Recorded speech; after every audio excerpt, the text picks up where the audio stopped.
Laurie Cardoza-Moore, and this is Focus on Israel.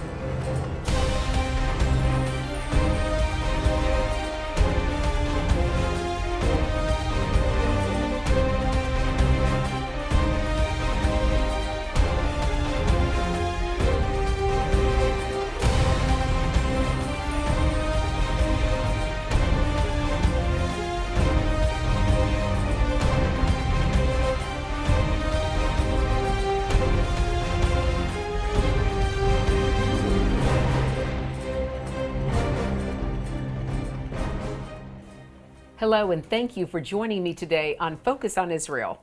I'm Laurie Cardoza-Moore, and like most Americans, I began to ask a lot of questions about what happened to our country following 9/11. As I read and talked to experts, the issues of radical Islam and the attacks on America and Israel became extremely personal to me. In response, I founded Proclaiming Justice to the Nations, a nonprofit organization dedicated to educating and sharing the message of Christian biblical responsibility to the people and land of Israel against the rise of a new anti-Semitism. In this series, Focus on Israel, I wanted to share with you what I've learned through my research and meetings with experts in their respective fields. I believe that it is so very important that at this critical time in history, we must turn our focus on Israel. Now, if you've missed any of our past programs, you still have a chance to review our most recent ones on the PJTN website. Also, please consider purchasing the DVDs of past shows. Today, we're going to be looking into anti-Semitism in film from the time of the Nazis to today.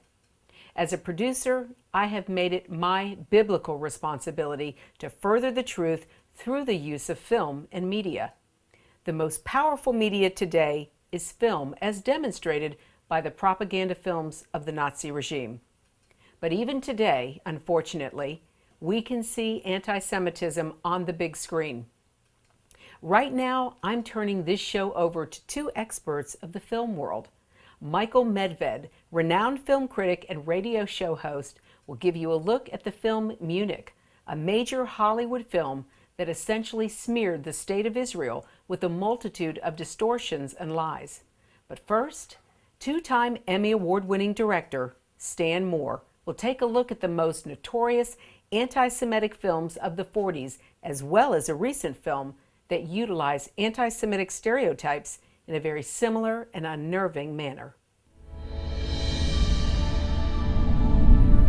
When we think about anti-Semitism in the movies and in film and in cinema, we have to look at what the Nazis did. The Nazis were notorious, obviously, for their anti-Semitic propaganda in all areas, from billboards to books to films. Both Hitler and Goebbels believed that film was a very potent tool. Goebbels was a genius. A genius when it comes to propaganda. We see this demonstrated unbelievably in the film called Triumph of the Will, which was a masterpiece when it comes to propaganda, showing Hitler as this, well, it opens essentially with Hitler flying into Berlin, and he's coming in this plane and he steps out. It's like he's basically the savior flying in to save Germany. And the whole film basically shows him from just the right angles. Everything is done and orchestrated to an effect that you basically get the feeling that this man is next to God, if he's not a God. Obviously, the propaganda machine had to work to basically convince people in Germany and throughout Europe that the Jews were evil, they were bad. In 1940, they developed an anti-Semitic film that was supposed to be a documentary. Everything was supposed to be real, actual footage, but totally a major lie. The title of the film was Der ewige Jude, which is basically the German term for the wandering Jew. It's a legend that spread in Europe in the 13th century. And what this legend entails is a Jew who taunted Jesus on the way to the cross. He was cursed to walk the earth until the second coming. So this is the wandering Jew. And once again, this wandering Jew thing is something that is not only played then, but we see it even in a modern day film, which I'll talk about. It tried to demonstrate the parasitical nature of the Jewish people. A lot of the footage is shot in the Polish ghettos. You know, the film basically is arguing that the Jew is a barbarian who has basically infiltrated himself into European society and now exploits it like a parasite. Now, this is essentially emphasized throughout the film, starting from the very opening lines of the film's commentary. The Jew is the demon behind the corruption of mankind, and these pictures prove it. Another major point in the film is that it connects the Jewish migration. It shows this migration from the Middle East to Egypt and other parts of the world, and then it shows the migration of rats. It compares the Jews to rats. And the narrator states that as rats are the vermin of the animal kingdom, Jews are the vermin of the human race, and similarly spread disease and corruption. Hitler actually preferred this type of straightforward propaganda that just basically was in no form or whatever subtle, but it didn't sell well. Okay, let's face it, people didn't buy tickets to go to the movies to see this kind of stuff. Goebbels preferred a much more subtle approach of couching anti-Semitic images in a story with popular appeal. Thus, the film Judge Sus, which actually was a very popular film, believe it or not. It was basically shown all over Europe and essentially was required viewing for the SS and other German soldiers who were essentially going out and killing Jews. It took a true story about a duke in Germany who became entangled and became corrupt.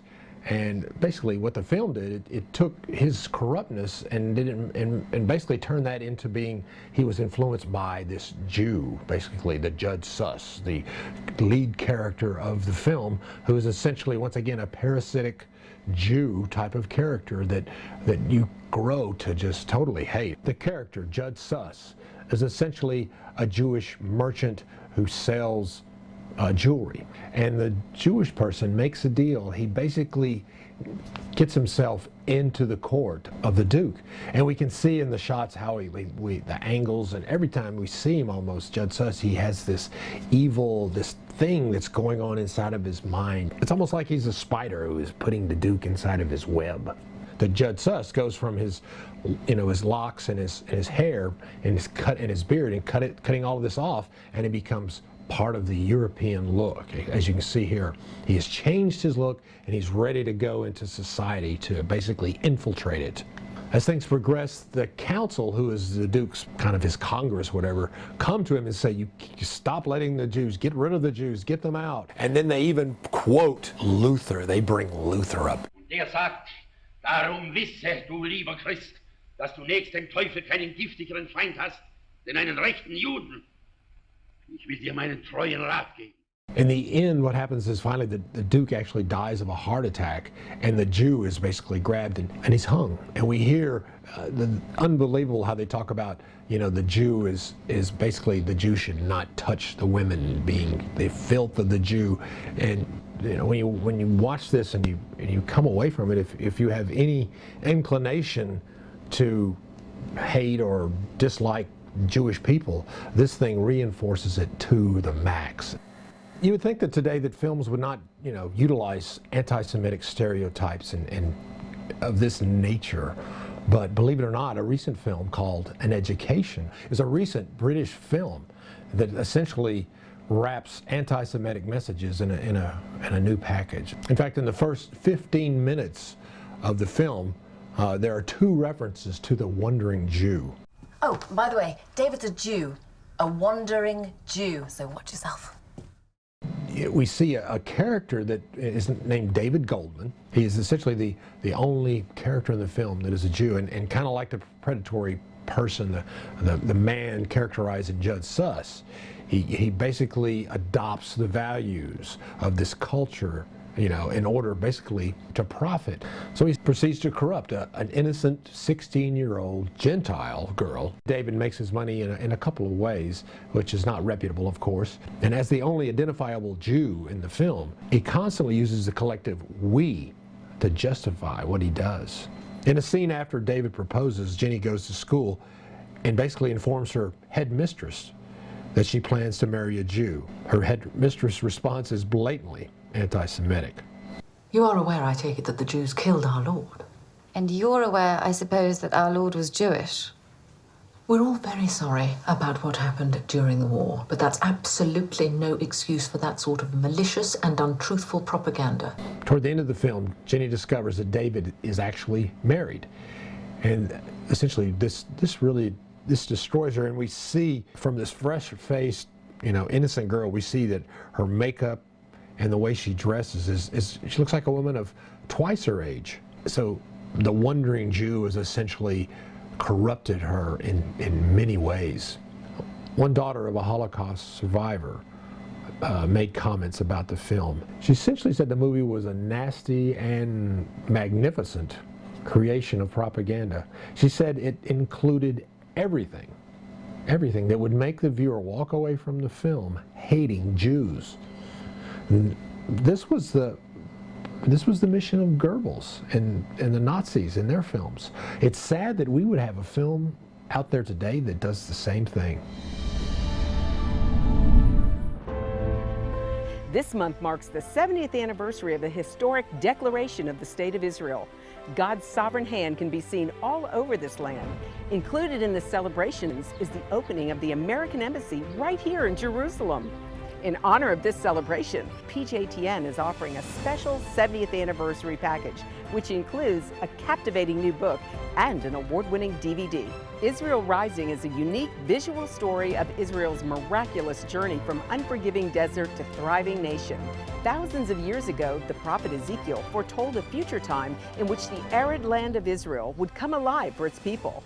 Now this breathtaking book documents the fulfillment of this vision, as rarely seen photographs from the 1880s to the 1940s are juxtaposed with recent photos of the same locations. This book will inspire and captivate you as it illuminates Israel's foretold awakening in a new and unforgettable way. In addition, you'll receive the award-winning documentary, Israel Indivisible: The Case for the Ancient Homeland. This inspiring film examines the many political twists and turns that make Israel the world's most controversial nation. From Abraham and the Promise to the issues facing the Jewish state today, the film examines the historical, archaeological, legal, and biblical foundations for the modern state of Israel. This is a limited time offer for these two remarkable resources for just a one-time gift of $70 today. Your generous donation will help ensure that PJTN stays on the front lines and in the headlines of all the important issues facing Israel and our Jewish brethren. So please go to pjtn.org today. From studying history, it's very clear that what starts with the Jews never ends only with the Jews. We must strongly stand against any anti-Semitic trends, for if not stopped, they'll cause harm to all of us, and we'll witness the downfall of our Judeo-Christian Western culture. Today, many people say there's no longer a need for a Jewish state, that Jews around the world no longer need a place of refuge. But anyone who has heard recent statistics about the worldwide rise in anti-Semitism would never make such a claim. The reality is that neo-Nazi groups and Nazi sympathizers are increasing around the world. Surveys show that over 1 billion people in the world harbor anti-Semitic attitudes. Close to 50% believe that Jews have too much power in the business world, and 2/3 of the world's population has never heard of the Holocaust or believe the historic accounts of it are inaccurate. Don't let yourself be manipulated by evil people with a wicked agenda. When the self-serving villains are in control, good people from all religions suffer.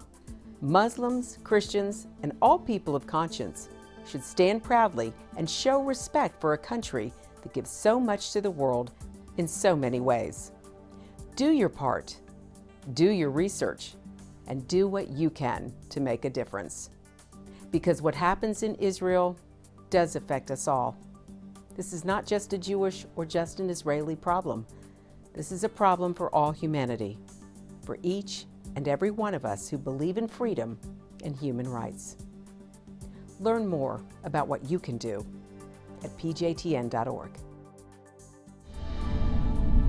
I wanted to speak a little bit about some of the deeper meaning and some of the major issues raised by the movie Munich. because it seems to me it is such a dramatic contrast to the kind of films that Laurie Moore and her company are trying to produce and to give to the world. And I think that one of the reasons that the film is so incredibly painful and worth talking about is, believe it or not, it is the first big studio film about Israel on a major budget in 40 years. So given the fact that Israel has been a subject that has been scrupulously avoided by the big studios and by the media elite, Munich is very, very significant because it's the first approach to this controversial issue in a very long time. By the way, isn't it incredible that there are people out there, anti-Semites out there, who still say, oh, the Jews control Hollywood?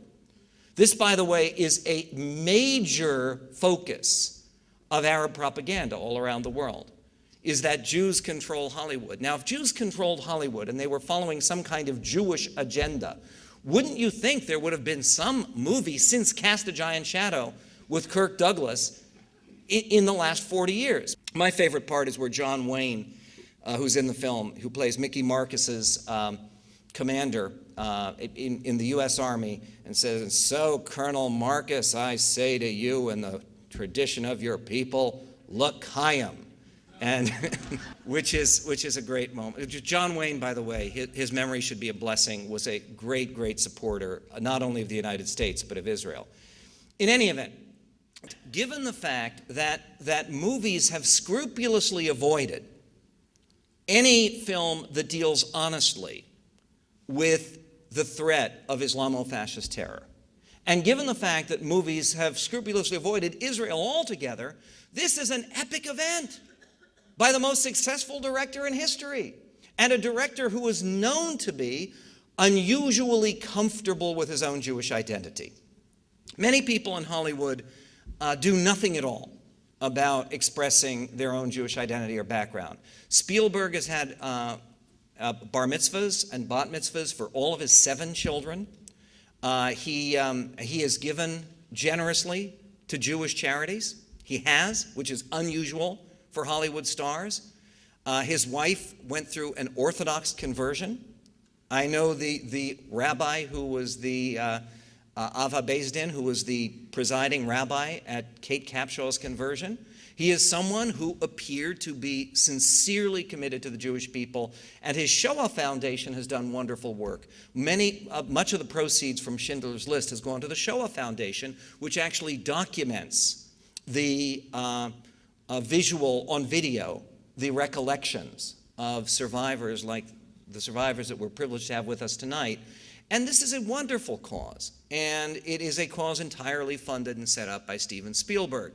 So given these 3 factors, the fact that there have been no films about Israel, there have been very few films, no films since 9/11 about Islamic terrorism. And obviously, this film is an event, it is significant, it is worth discussing, and largely because it raises deeper issues about Israel, and it raises deeper issues about the United States and our war on terror. That brings me to the second area that I want to cover with you, which is some of the issues that Munich raises regarding the state of Israel.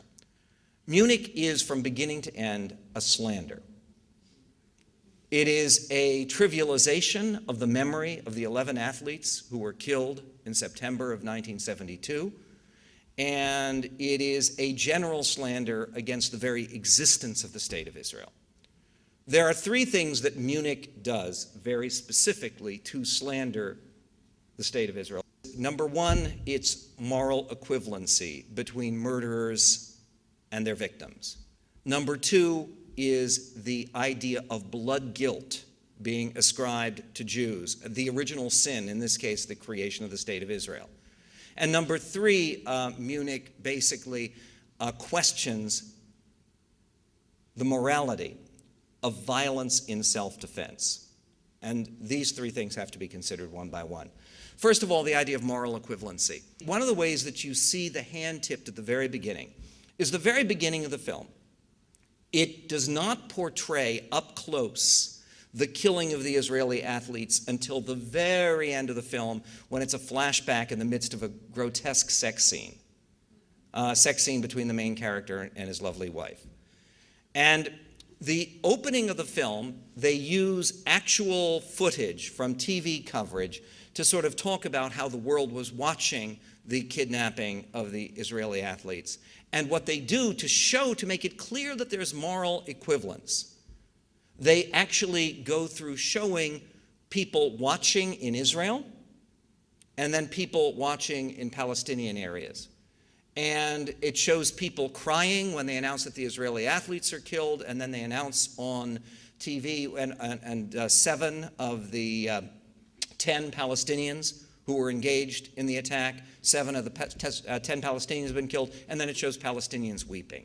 And then he does something unspeakable, is it fraudulently shows someone on TV reading out the voices of the dead.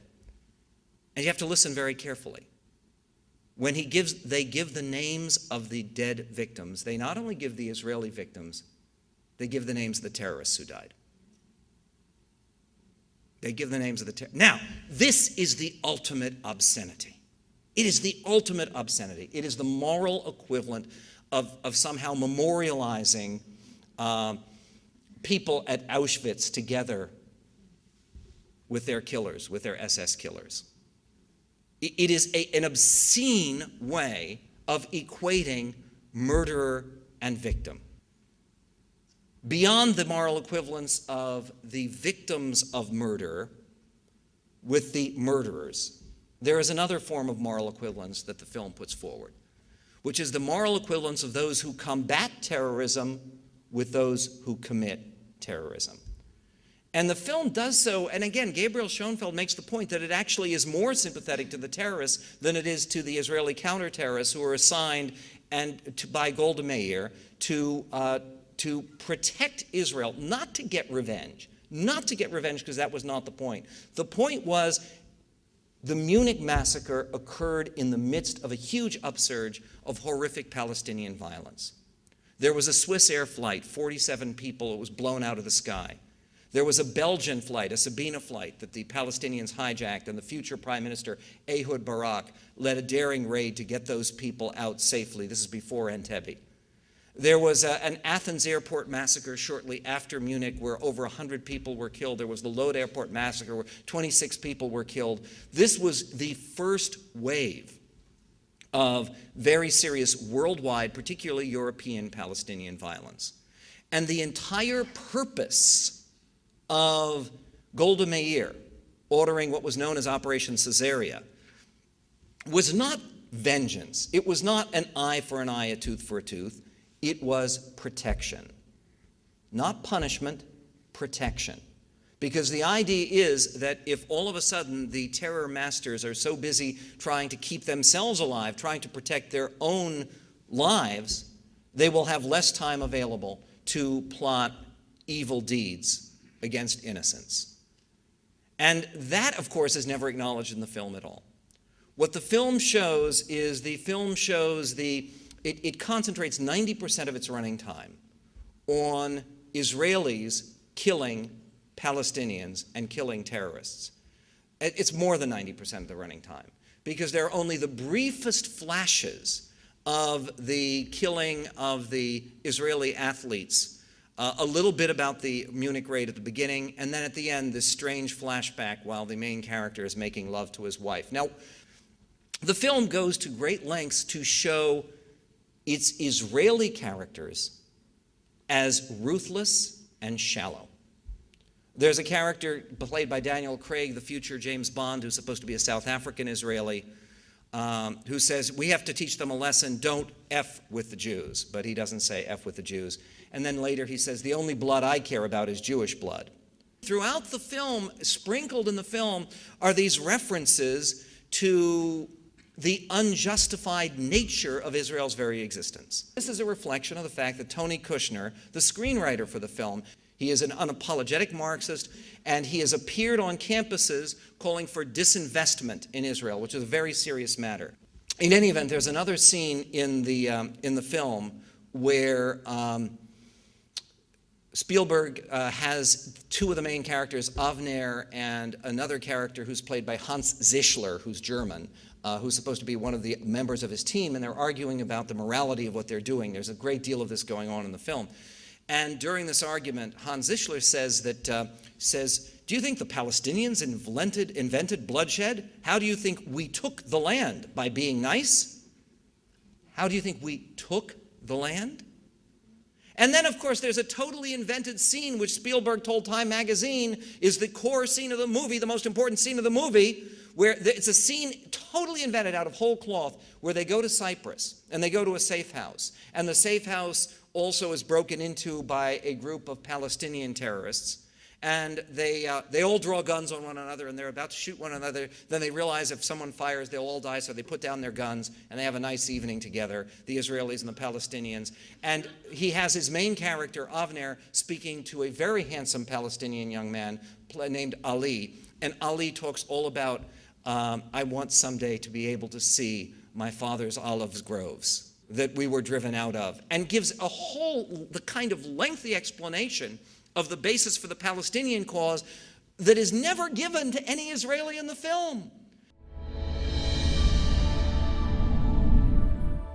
That's our show for today, and I want you to know we appreciate hearing from you. Please send your comments and questions to comments@pjtn.org. When time allows, I'll answer them on our program. The time to stand up is now. Be a leader in your community and in your church. One person can make a difference. Get involved with and support pro-Israel organizations such as PJTN. Call your elected officials. Let your leaders hear from you. Visit our website to learn more. Sign up to receive free newsletters, action alerts, daily blogs, and order our films to share with family and friends. I want to thank you for watching our program today. Be sure to join us next week as we'll be focusing on moral equivalence and hear more from film critic Michael Medved. God bless you and thank you for all you do on behalf of our Jewish brethren and all Israel. We'll see you next time on Focus on Israel. To support this program, send your tax-deductible gift to Proclaiming Justice to the Nations, P.O. Box 682711, Franklin, Tennessee 37068. You can also support PJTN online. Visit pjtn.org or call 1-877-873-9020. Anti-Semitism has reached epic proportions, and Israel is now surrounded by nations who seek its destruction. For Israel to lose just one battle would mean losing everything. As Christians, it is our biblical responsibility to stand with our Jewish brethren and Israel. PJTN needs your help to reach more Christians with this urgent message. Please visit our website to become a member today and order our award-winning documentaries. You must decide that you won't be silent. Sign up now at pjtn.org. God bless you and thank you for your support and prayers.